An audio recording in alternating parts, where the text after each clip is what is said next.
Hello, everyone, and welcome to another session. Today's session is on the powers of telepathy. या telepathy होती क्या, ये तो हमको हर किसी को कुछ ना कुछ तो आइडिया है कि जो बिलीव करे या ना करे, लेकिन कभी ना कभी लाइफ में तो हम सभी ने एक्सपीरियंस किया है टेलीपैथी को. जैसे फॉर एग्जांपल आप कोई फ्रेंड के बारे में बात करते हो या सोचते हो, कोई आपका पुराना फ्रेंड होगा जो 2-3 साल से शायद आपके टच में नहीं है, लेकिन आप ऐसे ही कुछ टॉपिक निकलता है, घर में आप बात करते हो या किसी या सिर्फ अकेले में सोचते हो, एंड देन 2-3 दिन के बाद ऐसे हो जाता है उनका फोन आ गया. होता है ना सभी के साथ, कभी ना कभी तो कभी ना कभी लाइफ में एटलीस्ट वंस तो ये चीज हुई है कि ऐसे फोन कॉल आ जाते हैं या कुछ हो जाता है, एंड देन अरे आप उनको बोलते हो, अरे मैंने कल ही तुमको याद किया. या आपके घर में भी ऐसा होता है कि आप किसी के बारे में, कोई रिलेटिव्स के बारे में आप बात करते हो और वो बंदा आपके घर पर आ जाता है. See either that person will contact you through the telephone और सम अदर मीडियम, और in person that person will come and meet you.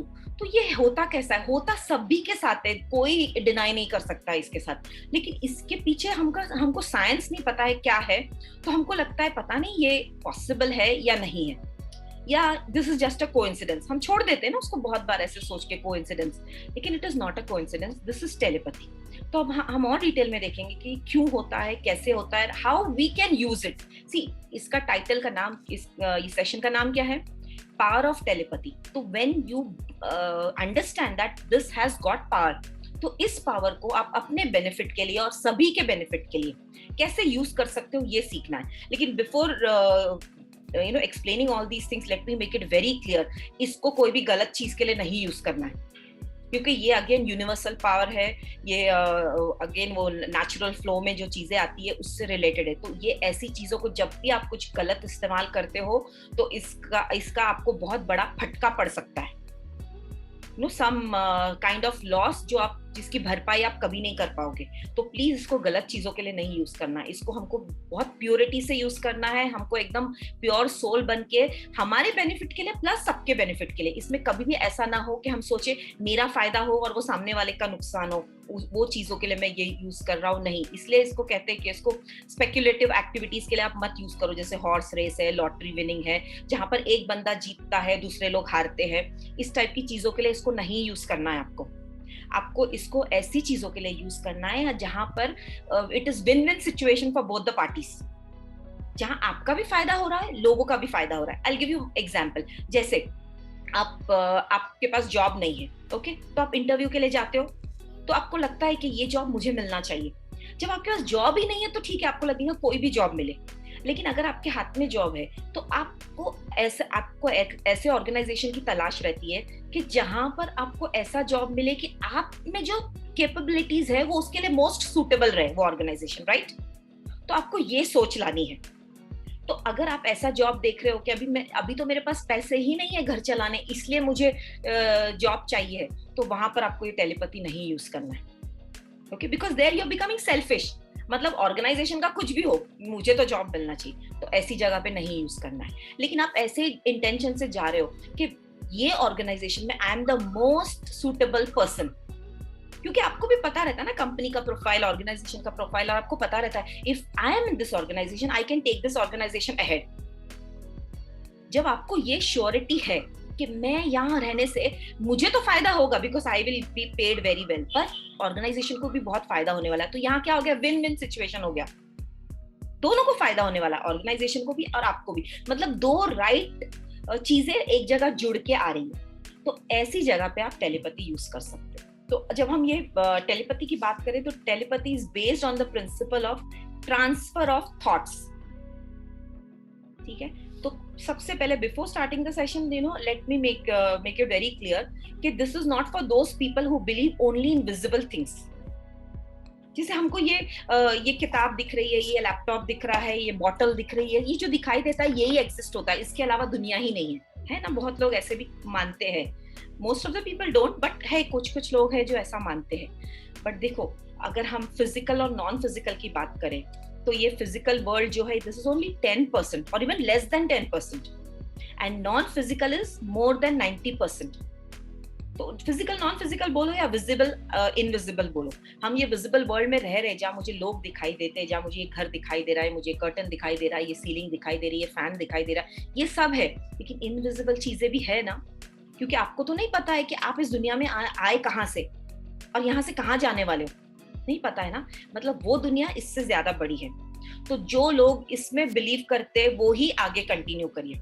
तो ये ultimately it is based on your the power of your mind. लेकिन इसकी शुरुआत अगर देखे जाए तो मतलब अगर पीछे ट्रेस किया जाए तो ऐसा कहते हैं कि इजिप्शियन और ग्रीक पीपल ने इसको यूज करना चालू किया। अब जो इजिप्शियंस लोग थे you know they used to believe कि ऐसे कोई स्पिरिट्स है जो है ना हमारा मैसेज दूसरे तक पहुंचाते, दैट वॉज देयर बिलीफ। तो उस वक्त वो लोग बिलीव करते थे कि अगर मुझे किसी को मैसेज पहुंचाना है तो कोई स्पिरिट्स है जो ड्रीम्स के through, see your dreams are the medium, जो ख्वाबों के थ्रू उनको वो मैसेज पहुंचाते। तो यहाँ से शुरुआत हुई है टेलीपैथी की, ठीक है, कि कैसे वो पहुंचाते। सी एंड इफ यू सी, अगर जैसे हम अभी एक्सपीरियंस हमारा जैसा किए हैं, हमने किसी से बात किया और वो पर्सन आ जाता है या कुछ, तो don't you think this is the fastest way of communication. पहले तो हमारे पास टेलीफोन भी नहीं था, इफ यू रिमेम्बर, टेलीफोन भी हम दूसरों के घर का नंबर देते थे एंड यूज्ड टू गो, या 7 साल लगते थे फोन आने। फोन के बाद मोबाइल आ गया, अब ये इंटरनेट आ गया, सैटेलाइट के जरिए से, तो everything is so fast, but still this is the fastest way of communication. How we are going to see 100 monkey syndrome करके, ये आप गूगल पे भी सर्च कर सकते हो। ये स्टोरी है एक जापानीज रिसर्च की।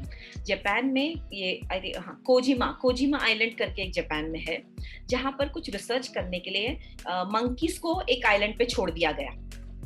ओके, तो वो वहां पर उनको दूसरा कुछ खाने पीने का के लिए अरेंजमेंट नहीं किया गया। तो क्या हुआ, जमीन के नीचे ये स्वीट पोटैटोस, रतालू जो हम बोलते हैं, स्वीट पोटैटोस जमीन के नीचे वहां पाए जाते थे। तो वहां पर अभी ये रिसर्च कर रहे, तो दे आर जस्ट ऑब्जर्विंग ना व्हाट मंकीज आर डूइंग, उनके एक्शंस क्या होते हैं। तो ये मंकीज वो स्वीट पोटैटो को निकाल के खाने लगे। तो उसमें जो एक छोटी सी बेबी मंकी थी, तो उसने क्या किया, अभी आइलैंड है तो ऑब्वियसली समंदर है, पानी है, तो उन्होंने क्या किया, वो स्वीट पोटैटो जब जमीन से निकालते हैं तो उसमें मिट्टी, डर्ट चिपकी भी होती है। तो वो छोटी बेबी मंकी ने उसको पानी में लेके गई, उसको वॉश किया एंड देन शी एट। तो वो देखने पर उसकी जो माँ थी मंकी की, उसने भी वो फॉलो किया। And then you know monkeys have the habit of imitating, तो सारे मंकीज ने वो करना चालू किया। They used to dig the potatoes from the mud and then they used to wash it in water and then eat it. अब ये तो कोजिमा आइलैंड पे हुआ। अब यहाँ से कोसों दूर दूसरा कोई आइलैंड था। अब देखो, हम ह्यूमन बींग्स है तो हमारे पास तो टेलीफोन और वो सब सारे तरीके हैं, इंटरनेट है, हम दूसरों को बता सकते ये चीज हुआ है, तुम भी करो।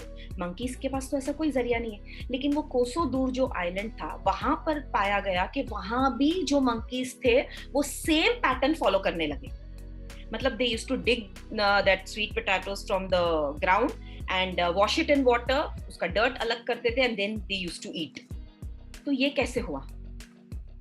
इसका मतलब कुछ तो कनेक्शन है अंदर, कुछ तो ब्रेन का कनेक्शन है। तो ये मंकी का रिसर्च बताता है कि since monkeys brain is connected, even human brains are connected. Okay, तो अभी ये स्टोरी से हमको क्या पता चलता है कि even a single addition to a new awareness, see हमारे पास भी कुछ ना कुछ अवेयरनेस है ना, a single new addition to a new awareness is picked up by almost everyone in a short span of time। तो ये न्यू अवेयरनेस था ना कि इसको एक तो मिट्टी में डिग करके वो स्वीट पोटैटो निकाला जाए, फिर उसके बाद उसको वॉश किया जाए और उसको खा सकते हैं। ये एक नया अवेयरनेस था। तो जैसे ही हमारे यहाँ भी जैसे कोई डिस्कवरी या कोई नया इनोवेशन वगैरह होता है तो वो लोगों को जल्दी कनेक्ट हो जाता है। बहुत बार वो इनोवेशन होने पर काफी लोग ऐसे बोलते हैं, अरे ये थॉट तो मुझे भी आया था। होता है ना, खाली फर्क इतना है कि आपने एक्शन नहीं लिया और वो बंदे ने एक्शन ले लिया, यही डिफरेंस है। तो थॉट इस तरह से सबको आते हैं कनेक्टिंग। तो ये स्टोरी से हमको समझ में आता है कि somewhere we all are connected. मतलब अगर एक बंदा पेन में है तो उसका कुछ 0.001% पेन मुझे भी फील होने वाला है। अगर एक इंसान सुखी होता है तो उसका वाइब्रेशन सब जगह फैल रहा है। तो जस्ट इमेजिन अगर ये प्रिंसिपल अगर हम फॉलो करें तो सारी ह्यूमैनिटी अगर एक जैसा सोचने लगे तो यू टेल मी इस धरती पे क्या होने वाला है? So much of consciousness will increase, and then उसके बाद अगर सभी हैप्पी होने लगे, and this is the reason, see 10 years back if you go ना, ये सारी चीजें या इतनी नहीं थी, अवेयरनेस ही नहीं था। अच्छा ऐसा कुछ होता भी है, थॉट से हमारा फ्यूचर बनता है, if you tell people they will laugh at you, but past 10 years में पीपल हैव स्टार्टेड बिलीविंग, क्योंकि ये कॉन्शियसनेस मल्टीप्लाई हो रहा है। तो ये कनेक्शन की वजह से हम बोलते हैं जब हम ये टेलीपैथी को हमको ट्राई करना है ना, तो सबसे पहला see till now you must not have tried deliberately, ठीक है वो बाय द वे होता है वो अलग बात है, लेकिन अभी हम ये सेशन सीखने के बाद हम उसका प्रैक्टिस करने वाले। तो स्टार्टिंग में एज अ बिगिनर जब आप प्रैक्टिस करते हो ना, तो practice it on your family members और your loved ones, because you know them very well और आप उनके साथ जेनेटिकली कनेक्टेड हो, तो इसके प्रोबेबिलिटीज बढ़ जाती है कि जल्दी काम करने लगेगा। And everything comes with practice. अभी आपने सेशन किया, उसके बाद आप प्रैक्टिस करोगे और आप बोलोगे इट इज नॉट वर्किंग, तो of course it will not work. Depends on your level of consciousness. अगर आप बहुत ज्यादा कॉन्शियस हो तो आपके फर्स्ट टाइम के प्रैक्टिस में ये वो इफेक्ट देने लगेगा, अदरवाइज यू नीड प्रैक्टिस, क्योंकि बोलते हैं हर चीज एक साधना है, आपको प्रैक्टिस प्रैक्टिस प्रैक्टिस करके ही। यार देखो ना, अभी आप क्या, आपको मैं बोलूंगी एक लेटर लिखो, तो आप 2 घंटे में 1 घंटे में वो लेटर लिख दोगे, लेकिन क्या आप डे 1 से ये लिख सकते थे? आपने ए अल्फाबेट लिखने को कितनी बार प्रैक्टिस किया है? अगर आपके मम्मी डैडी ने अगर आपकी किताबें संभाल के रखे हो with that red and blue line, तो यू विल नो कि अरे ए तक पहुंचने के लिए मैंने कितने स्टैंडिंग लाइन और कितने स्लीपिंग लाइंस बनाए, याद है ना? स्टैंडिंग लाइन, स्लीपिंग लाइंस याद है ना? कितने बनाए हैं, तब जाके मुझे ए लिखना आया है। तो बस इसी बेसिस पर सारी चीजें वर्क करती है कि एनीथिंग नीड्स प्रैक्टिस। जिन लोगों ने रेकी सीखा है, ऐसा नहीं कोर्स ले लिया, सर्टिफिकेट ले लिया तो एकदम से उनके हाथ में इतना पावर आ गया कि वो सभी को हील कर सके। It has come with practice. जो भी अच्छे सक्सेसफुल रेकी हीलर्स है, they practice at least 3 to 4 times in a day. तो वैसा ही अगर आपको टेलीपैथी में आपको माहिर बनना है तो यू नीड टू प्रैक्टिस, वरना ये सेशन वेस्ट हो जाएगा। तो techniques I am going to tell you how to practise, but you have to apply, you have to keep on practicing. The more you practice, the more effective it will become. Okay? पहले तो इसके थोड़े benefits हम देख लेते हैं। अभी corona का example is very easy to understand. देखो कोरोना में वो वायरस के कुछ तो कैरेक्टरिस्टिक्स थे 2020 में, वो कैरेक्टरिस्टिक्स आज चेंज हो चुके हैं।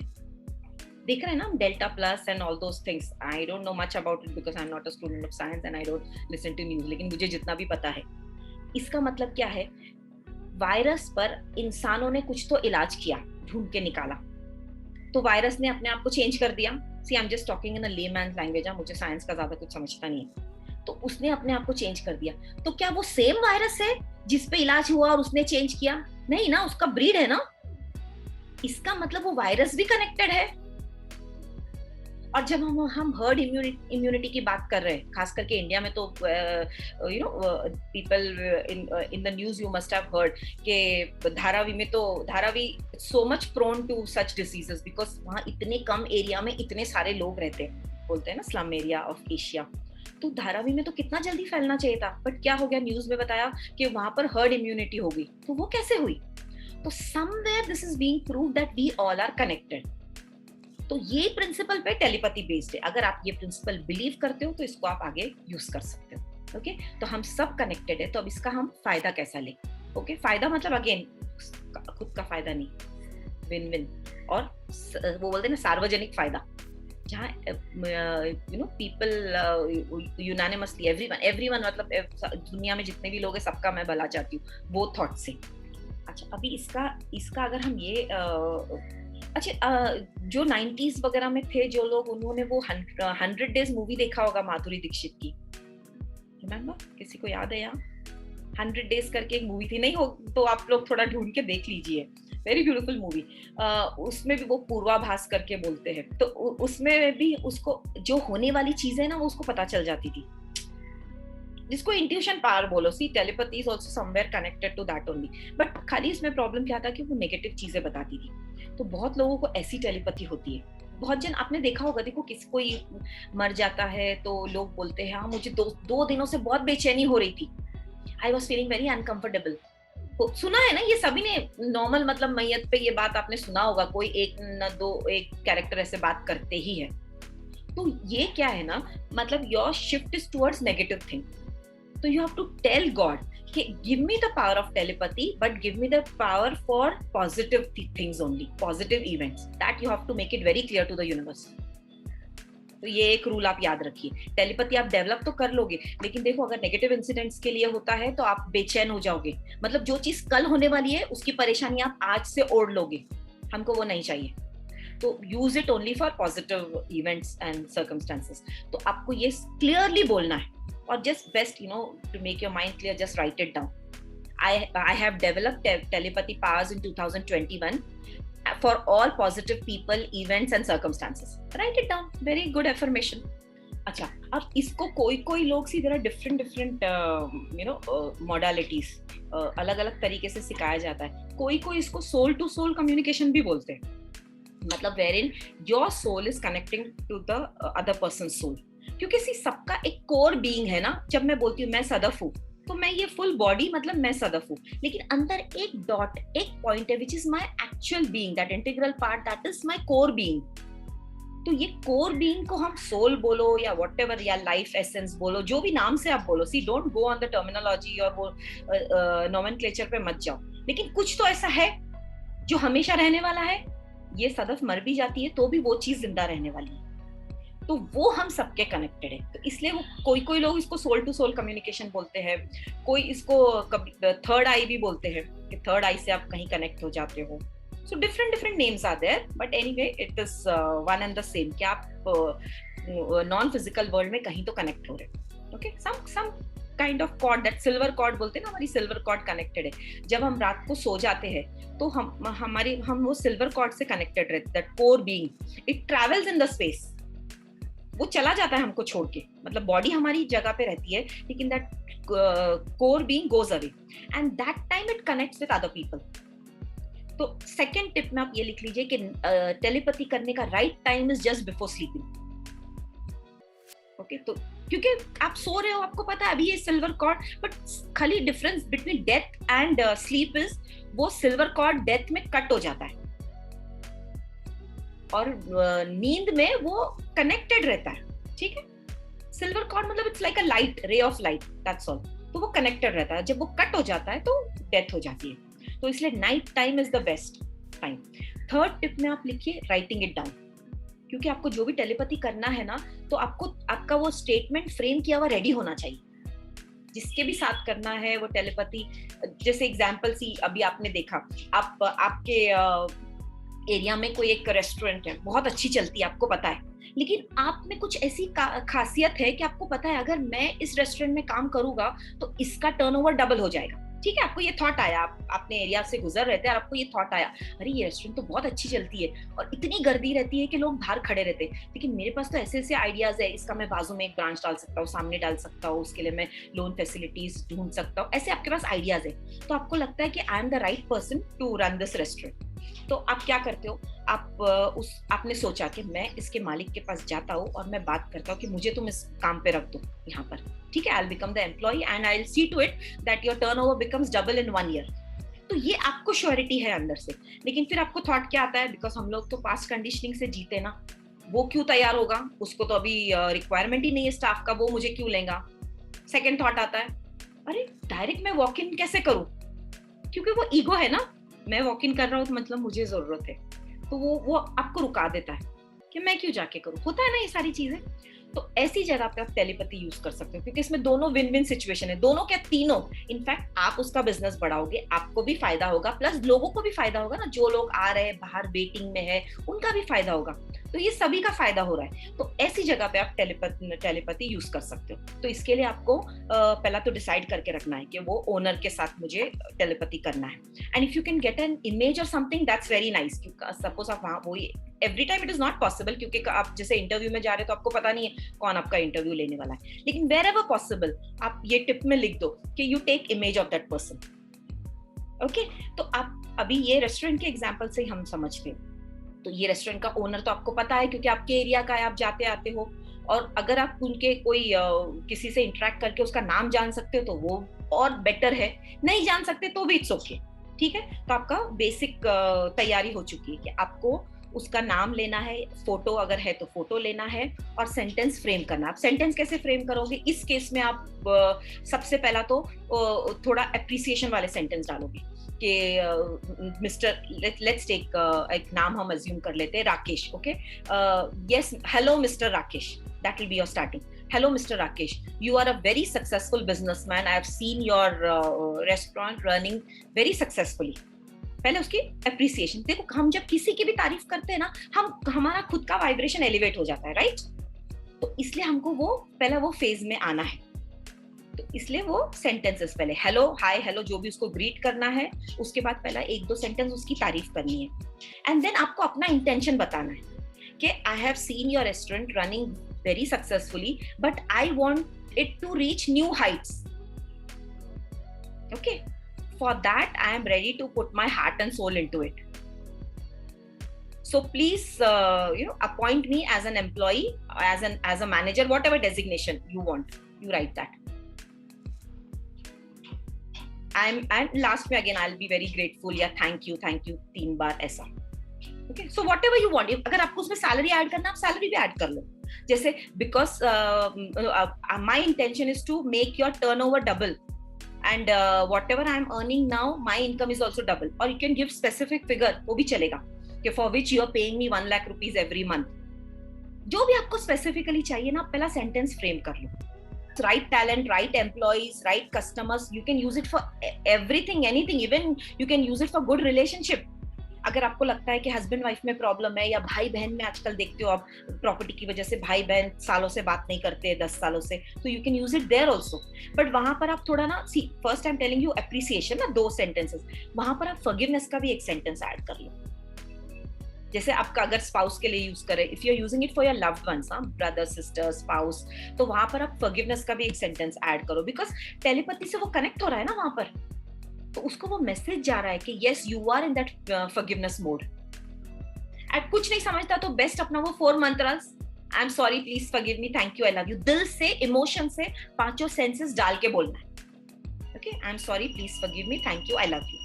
इसमें आप रिलेशनशिप के लिए कर रहे हो ना, तो आपको अप्रिसिएशन में आप थोड़ा और ज्यादा कुछ एडिशन करिए, बिकॉज देखो, if you are doing it for your interview और फॉर समथिंग, तो उनको आप इतने अच्छे से जानते नहीं हो, तो आप ज्यादा कुछ बोल नहीं सकते हो। लेकिन if you are doing it for your spouse, for your mother, तो आप उनको बहुत अच्छे से जानते हो, तो यहाँ 2 सेंटेंसेस नहीं काफी होंगे, थोड़ा और लिखिए।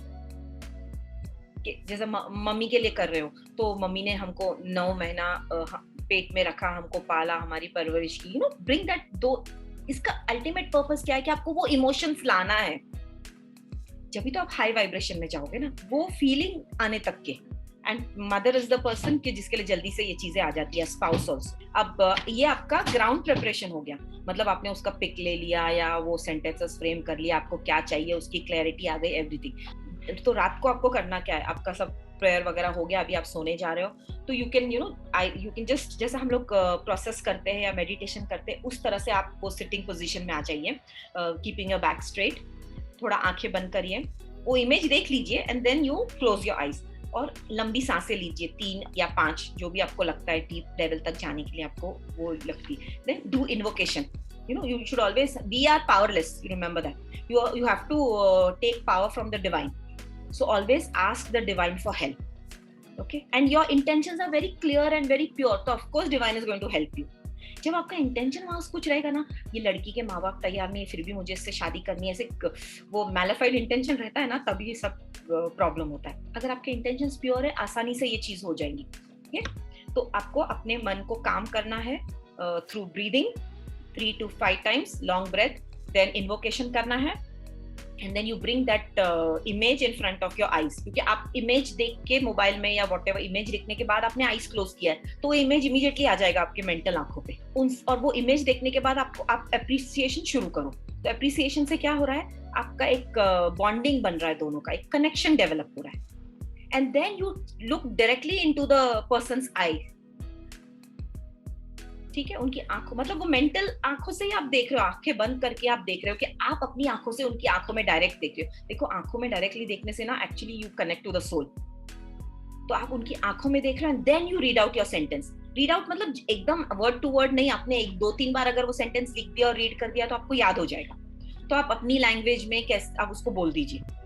हो सकता है लिखने के टाइम आपने इंग्लिश में लिखा है, बाद में आप अपने मदर टंग में बोल रहे हो, इट्स ओके, लेकिन आपको सिर्फ वो मैसेज वहां तक पहुंचाना है। एंड देन बाद में जब आप थैंक यू बोल रहे हो, तो थैंक यू बोलने के time you have to have that believe कि ये मैसेज पहुंच चुका है। उसके बाद आपको डाउट के थॉट नहीं आने चाहिए। That is very important. ठीक है, read out your messages, tell him in detail.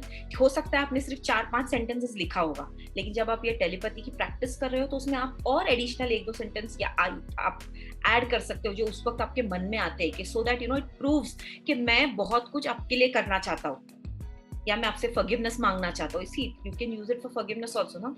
हाँ, इंटरव्यू के लिए अभी स्पेसिफिक बताऊँ तो देखो, अगर जो लोग इंटरव्यू वगैरह के लिए जाते हैं, कॉलेज में एडमिशन अभी रिजल्ट्स आए हैं, तो may be you know college में अगर एडमिशन के लिए इंटरव्यू है या जॉब के लिए इंटरव्यू है, तो there you know you can even design the questions they are going to ask you. It may be little difficult, but फिर भी आप, क्योंकि हो सकता है क्योंकि टेलीपैथिक मैसेज से वही मैसेज वो बंदे को जाएगा कि यही क्वेश्चन पूछना है। तो see suppose if you know Juhi is going for an interview, तो वो पूछेंगे उनको, जूही तुमने कौन से कॉलेज से एमबीए किया, and then Juhi will say so and so college. आपने यही कॉलेज क्यों सिलेक्ट किया? So maybe this just simple question and her interview is done. तो she can prepare answers in advance. तो आप ये भी आप डिसाइड कर सकते हो।